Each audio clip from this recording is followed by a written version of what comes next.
இனிய உறவுகளுக்கு வணக்கம். இலைப்பிரண்டையுடைய துவையல் எப்படி செய்யலான்னு பார்க்கலாம். அதுக்கு தேவையான பொருள் வெங்காயம், தக்காளி, இலைப்பிரண்டை, கொஞ்சம் கடலைப்பருப்பு, ஜீரகம், மிளகு, உளுந்து, பெருங்காயம், உப்பு, காஞ்ச மிளகாய் எல்லாத்தையுமே பொன்முருவலாக எண்ணெய் கொஞ்சமாக ஊற்றி வறுத்து எடுத்துக்கலாம்.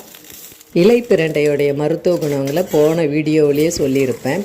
இது ரொம்ப முக்கியமான மூலிகை. நம்ம கண்டிப்பாக இந்த மூலிகை செடிகளை வளர்த்தி நம்ம உணவில் பயன்படுத்தணும்.